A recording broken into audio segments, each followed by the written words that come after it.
दृष्टि आईएएस के audio article programme में आपका स्वागत है। आज का हमारा आर्टिकल द इंडियन एक्सप्रेस में छपी खबर India Vietnam sign joint vision on defence partnership as Rajnath Singh holds bilateral talks on 3-day tour और द हिंदू में प्रकाशित खबर India and Vietnam sign mutual logistics agreement के सम्मिलित सारांश पर आधारित है। इसमें टीम दृष्टि के इनपुट्स भी शामिल है और ये आर्टिकल जीएस पेपर 2 के अंतर्राष्ट्रीय संबंध खंड से जुड़ा है। तो आइए लेख की शुरुआत करते हैं।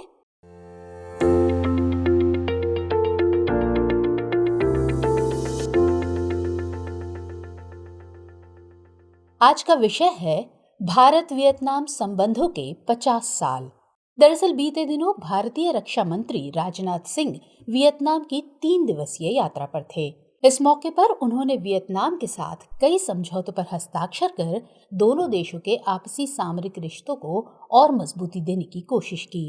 उन्होंने अपने वियतनामी समकक्ष के साथ मिलकर 2030 तक दोनों देशों के रक्षा संबंधों के दायरे को बढ़ाने के लिए एक विजन दस्तावेज पर हस्ताक्षर किए।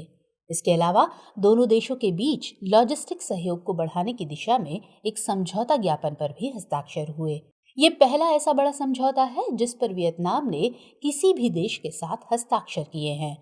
दोनों देशों ने वियतनाम को दी गई 500 मिलियन अमेरिकी डॉलर की रक्षा ऋण सहायता को शीघ्र ही अंतिम रूप देने पर भी सहमति जताई। रक्षा मंत्री ने इस दौरान वियतनाम को भारत सरकार की 100 मिलियन अमेरिकी डॉलर की रक्षा क्रेडिट लाइन के तहत बनी 12 हाई स्पीड गार्ड नौकाओं को सौंपने की भी बात की। गौरतलब है कि वियतनाम के दूरसंचार विश्वविद्यालय में एक आर्मी सॉफ्टवेयर पार्क स्थापित किया जा रहा है, जिसके लिए भारत की तरफ से लगभग 50 लाख अमेरिकी डॉलर का अनुदान दिया गया है। ऐसे में दक्षिण चीन सागर में चीन के बढ़ते वर्चस्व के बीच दोनों देशों के बीच इन समझौतों को बेहद अहम माना जा रहा है। ये दिखाता है कि किस तरह दोनों देश एक दूसरे को अपने निकट पड़ोसी देशों और अन्य देशों की तुलना में सर्वोच्च प्राथमिकता देते हैं। रोचक बात ये है कि 2022 में दोनों देशों ने अपने राजनयिक और कूटनीतिक संबंधों के 50 साल भी पूरे कर लिए हैं, जिसकी नींव 7 जनवरी 1972 में रखी गई थी। अब ऐसे में सवाल है कि इन 50 सालों में दोनों देशों के आपसी संबंधों में कितनी तेजी आई। इन संबंधों की पृष्ठभूमि क्या है, दोनों देशों के रिश्तों के बीच क्या कुछ चुनौतियां हैं और दक्षिण चीन सागर में चीन की प्रभुता से दोनों देश किस तरह मुकाबला कर पाएंगे। तो आइए विचार करते हैं सबसे पहले भारत वियतनाम संबंधों की पृष्ठभूमि पर। दरअसल भारत और वियतनाम 2000 साल से भी ज्यादा पुराने सभ्यतागत और सांस्कृतिक संबंधों के एक समृद्ध इतिहास को साझा करते हैं। ये संबंध चाम सभ्यता के समय से ही चले आ रहे हैं। इस सभ्यता की जड़ें भी भारतीय हैं। दरअसल इसकी शुरुआत तब हुई जब उड़ीसा के लोग वियतनाम गए थे। धीरे धीरे ये लोग वहां बसने लगे। आगे जाकर दोनों देशों की संस्कृतियों, रीति रिवाजों, भाषा आदि का आपस में विलय हुआ। माना जाता है कि चाम लोगों का संबंध भारतीय गणराज्य चंपा से रहा। वियतनाम से खोजे गए संस्कृत के कई शिलालेखों में चंपा शब्द का उल्लेख मिलता है। चामकालीन संस्कृत शिलालेख प्राचीन वियतनामी समाज में संस्कृत भाषा और साहित्य की लोकप्रियता को दिखाते हैं। वियतनाम के हो ची मिन्ह शहर में तमिलनाडु के चेत्तियार समुदाय का प्रभाव देखने को मिलता है। ललित कला, नृत्य संगीत, चित्रकारी, मूर्तिकला और हस्तशिल्प की प्रमुख विशेषताएं भारत और वियतनाम के बीच परस्पर सांस्कृतिक संबंधों का साक्ष्य रही हैं। वियतनाम में मौजूद लगभग 200 हिंदू मंदिरों के अवशेष हमारी साझी सभ्यता की जीवंत कहानी है। माइसन चंपा का पहला मंदिर शहर था, जिसे 4वीं शताब्दी में भद्रवर्मन द्वारा स्थापित किया गया। इस मंदिर की खास बात यह है कि इसका वास्तुशिल्प भारतीय मंदिरों के वास्तुशिल्प के समान है। ये शैव परंपरा का मंदिर है। मरियम्मन मंदिर में पूजा अर्चना के लिए भारतीय और वियतनामी दोनों श्रद्धालु जाते हैं। दोनों देशों में बौद्ध धर्म का भी खासा प्रभाव देखने को मिलता है। अब बिहार के बोध गया को ही ले लीजिए। यहाँ एक वियतनामी बौद्ध पगोड़ा है, जिसे देखने के लिए कई वियतनामी बौद्ध आगंतुक यहाँ आते हैं। दोनों देशों की संस्कृति का ये मेल जोल पर्यटन को भी बढ़ावा देता है। इतना ही नहीं, दोनों देश एक लंबे वक्त तक औपनिवेशिक हुकूमत के अधीन रहे। भारत में जहां अंग्रेजों ने अपनी औपनिवेशिक जड़ें जमाई हुई थी, तो वहीं वियतनाम में फ्रांसीसियों ने। इस औपनिवेशिक सत्ता से छुटकारा पाने के लिए भारत में स्वतंत्रता संघर्ष की कमान राष्ट्रपिता महात्मा गांधी ने संभाली थी, तो वहीं वियतनाम के राष्ट्रपिता कहे जाने वाले हो ची मिन ने वहां के स्वतंत्रता संग्राम की बागडोर संभाली थी। भारत उस अंतर्राष्ट्रीय पर्यवेक्षण और नियंत्रण आयोग यानी ICSC का अध्यक्ष था, जिसका गठन वियतनाम में शांति प्रक्रिया को सुविधाजनक बनाने के लिए किया गया था। ये शांति प्रक्रिया 1954 के जिनेवा समझौते के तहत स्थापित की गई थी। इसके बाद भारत के पहले प्रधानमंत्री पंडित जवाहरलाल नेहरू और वियतनाम के संस्थापक हो ची मिन ने दोनों देशों के रिश्तों की एक मजबूत नींव रखी। इसकी शुरुआत सबसे पहले भारत की तरफ से की गई थी। ये वह समय था जब भारत के पहले प्रधानमंत्री पंडित जवाहरलाल नेहरू फ्रांसीसी ताकतों के खिलाफ संग्राम में वियतनाम की जीत का जश्न मनाने के लिए 1954 में वियतनाम गए। इसके बाद फरवरी 1958 में हो ची मिन भारत के दौरे पर आए थे। 1959 में पहले भारतीय राष्ट्रपति डॉक्टर राजेंद्र प्रसाद वियतनाम गए। तब से लेकर अब तक दोनों देशों के कई राजनेताओं ने उच्च स्तरीय आपसी दौरे किए हैं और इन दौरों का ही नतीजा है कि आज दोनों देशों के आपसी राजनीतिक संपर्क मजबूत हैं। व्यापार और आर्थिक रिश्तों में भी लगातार बढ़ोतरी हो रही है। इसमें कोई दो राय नहीं कि दोनों देश एक दूसरे के लिए कई मोर्चों पर अहमियत रखते हैं और इस अहमियत के मायने भारत वियतनाम संबंधी सभी पहलुओं पर चर्चा से स्पष्ट होंगे। तो आइए अब दोनों देशों के द्विपक्षीय संबंधों के विभिन्न आयामों पर बात कर लेते हैं। वियतनाम दक्षिण पूर्व एशिया में भारत का एक महत्वपूर्ण क्षेत्रीय भागीदार है। भारत और वियतनाम संयुक्त राष्ट्र और विश्व व्यापार संगठन के अलावा आसियान, पूर्वी एशिया शिखर सम्मेलन, मेकांग गंगा सहयोग, एशिया यूरोप बैठक यानी ASEM जैसे कई क्षेत्रीय मंचों पर एक दूसरे के सहयोगी हैं। इसके अलावा वियतनाम भारत की एक्ट ईस्ट नीति और इंडो पैसिफिक विजन में भी एक अहम भागीदार है। आर्थिक और वाणिज्यिक संबंधों की बात करें तो दोनों देशों के बीच द्विपक्षीय व्यापार में बीते कई सालों में निरंतर बढ़ोतरी हुई है। भारत अब वियतनाम के शीर्ष 10 व्यापारिक भागीदारों में शामिल है। दोनों देशों के बीच द्विपक्षीय व्यापार में साल 2000 से लेकर अब तक काफी तेजी देखी गई। साल 2000 में यह आंकड़ा $200 मिलियन था और वह वित्तीय वर्ष 2021-22 में 27% बढ़कर $14.14 बिलियन हो गया था। इतना ही नहीं, 2021-22 में वियतनाम भारत का 23वां सबसे बड़ा ट्रेडिंग पार्टनर रहा। आसियान देशों में सिंगापुर, इंडोनेशिया और मलेशिया के बाद ये चौथे स्थान पर काबिज है। चलिए इस सब के बाद अब ऊर्जा, अवसंरचना और सुरक्षा जैसे महत्वपूर्ण पहलुओं पर भी एक नजर डाल लेते हैं। गौरतलब है कि अक्षय ऊर्जा की पहचान दोनों देशों के बीच सहयोग के प्रमुख क्षेत्र के रूप में की गई है। कई भारतीय कंपनियों के लिए वियतनाम एक पसंदीदा ठिकाना है। वियतनाम में किसी भारतीय कंपनी द्वारा किया गया अब तक का सबसे बड़ा निवेश टाटा पावर का रहा। इस कंपनी ने वियतनाम के साक ट्रांग प्रांत में लांग फू 2 ताप विद्युत परियोजना पर लगभग 1.8 बिलियन अमेरिकी डॉलर निवेश किया है।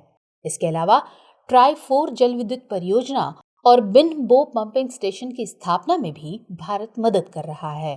क्षमता निर्माण और मानव संसाधन विकास जैसे क्षेत्रों में भी दोनों देशों के बीच मजबूत सहयोग है। पर्यटन, संस्कृति, शिक्षा, परिवहन और संचार जैसे क्षेत्रों में सहयोग के मकसद से इस क्षेत्र में मेकांग गंगा सहयोग पहल को लाया गया। दरअसल इस पहल की शुरुआत 2000 में लाओस के वियंतियाने से की गई। इस पहल में कुल 6 देश शामिल हैं, जिसमें भारत सहित 5 आसियान देश यानी कंबोडिया, लाओस, म्यांमार, थाईलैंड और वियतनाम शामिल हैं। मौजूदा समय में रक्षा सहयोग वियतनाम के साथ हमारी सामरिक साझेदारी के एक अहम स्तंभ के रूप में उभरा है।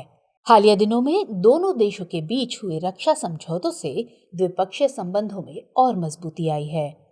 विज्ञान एवं प्रौद्योगिकी क्षेत्र भी द्विपक्षीय सहयोग का एक अहम हिस्सा है। दोनों देशों के बीच बाह्य अंतरिक्ष की खोज, परमाणु ऊर्जा का उपयोग, IT सहयोग और साइबर सुरक्षा के लिए भी कई समझौते हुए।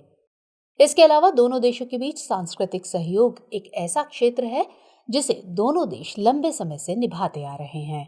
इसे हम कई उदाहरणों के रूप में देख सकते हैं, जैसे वियतनाम में स्वामी विवेकानंद भारतीय सांस्कृतिक केंद्र का खोला जाना, वियतनाम में भारतीय फिल्म महोत्सव का आयोजन, हनोई इंटरनेशनल फिल्म फेस्टिवल में भारत का सहयोगी देशों में शामिल रहना और 2017 में हनोई के हुआन किम झील के पास तीसरे अंतर्राष्ट्रीय योग दिवस का आयोजन आदि। तो ऐसे में हम कह सकते हैं कि पिछले 50 सालों में बढ़ते समय के साथ दोनों के आर्थिक, सामरिक और सांस्कृतिक सहयोग का भी तेजी से बढ़ते जाना दोनों के मजबूत होते रिश्ते की ही एक बानगी है। हालांकि भारत वियतनाम रिश्ते का ग्राफ तेजी से जरूर बढ़ रहा है, लेकिन इन सब के बावजूद अभी भी कई चुनौतियां मौजूद हैं। तो ऐसे में सवाल है कि आखिर भारत वियतनाम के सामने ये क्या चुनौतियां हैं? तो इसे समझने के लिए हमें वियतनाम की लोकेशन को समझना होगा। दरअसल दुनिया के मानचित्र में वियतनाम दक्षिण पूर्व एशिया में इंडो चाइनीज पेनिनसुला के पूर्वी तट पर स्थित है। इसकी स्थलीय सीमा उत्तर में चीन, पश्चिम में कंबोडिया और लाओस से लगती है। दक्षिण पूर्व में दक्षिणी चीन सागर, दक्षिण पश्चिम में थाईलैंड की खाड़ी और उत्तर पूर्व में ये टोंकिन की खाड़ी के साथ अपनी जलीय सीमा साझा करता है। ऐसे में दोनों देशों के सामने दक्षिणी चीन सागर को शांतिपूर्ण और समृद्ध बनाना एक बड़ी चुनौती है। इसकी बड़ी वजह ये है कि ये क्षेत्र कारोबारी लिहाज से बेहद अहम है। पूरी दुनिया का 60% से अधिक समुद्री व्यापार और 22% से अधिक वैश्विक व्यापार दक्षिणी चीन सागर के जरिए ही होता है। इस क्षेत्र में प्राकृतिक गैस एवं तेल के व्यापक भंडार भी हैं। तो ऐसे में ये कहना गलत नहीं होगा कि अधिकांश देशों की समृद्धि इसी पर निर्भर करती है। लेकिन चीन की आर्थिक और सैन्य हठधर्मिता के कारण इस क्षेत्र में अशांति फैली हुई है। इतना ही नहीं, दक्षिणी चीन सागर के साथ साथ हिंद प्रशांत क्षेत्र में भी चीनी गतिविधियों से इन क्षेत्रों के देश खासा परेशान हैं। दक्षिणी चीन सागर से सटे कई देश इसकी इस हरकत से बेहद परेशान हैं और वियतनाम भी इससे अछूता नहीं है।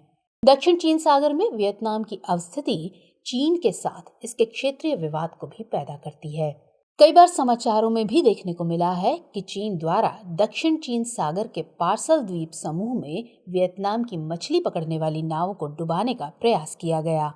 इसी तरह की मनमानी वह स्प्रेटली आइलैंड पर भी कर चुका है। चीन की यह हरकत निश्चित रूप से वियतनाम की संप्रभुता का उल्लंघन है। लिहाजा सवाल है कि आखिर दोनों देश इन चुनौतियों का सामना कैसे करें और आगे के लिए क्या राह निकले। तो वियतनाम भारत के लिए न केवल आर्थिक बल्कि सामरिक, भू-राजनीतिक और ऊर्जा सुरक्षा के लिहाज से भी बेहद अहम है। ऐसे में भारत वियतनाम के साथ बेहतर संबंध कायम करने की कोशिश कर रहा है। भारत कोशिश कर रहा है कि वह आसियान देशों के साथ मुक्त व्यापार कर अपनी पहुंच को बेहतर बनाए। अपनी इसी कोशिश के क्रम में भारत दक्षिण चीन सागर में वियतनामी जल क्षेत्र में तेल निकालने संबंधी कई परियोजनाओं पर काम कर रहा है। साथ ही भारत का अधिकतर व्यापार भी दक्षिणी चीन सागर के जरिए ही होता है।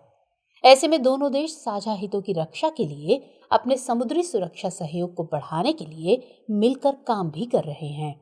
लेकिन ये काफी नहीं होगा। इस दिशा में और प्रयास भी करने होंगे। दोनों देशों को आपसी संबंधों में और तेजी लाने के लिए मुक्त व्यापार समझौते का इष्टतम उपयोग करना होगा। दोनों देशों को व्यापार एवं निवेश को बढ़ावा देने वाले प्रयासों को बढ़ाना होगा। इसके अलावा आसियान देशों के साथ किए गए India ASEAN trade in goods agreement से भी आगे निकलकर भारत को काम करना होगा। इससे दोनों पक्षों में निवेश को बढ़ावा मिलेगा और निस्संदेह ही वियतनाम भी इससे लाभान्वित होगा। इसके अलावा मेड इन इंडिया के तहत बनी वस्तुओं के निर्यात का मार्ग भी प्रशस्त होगा।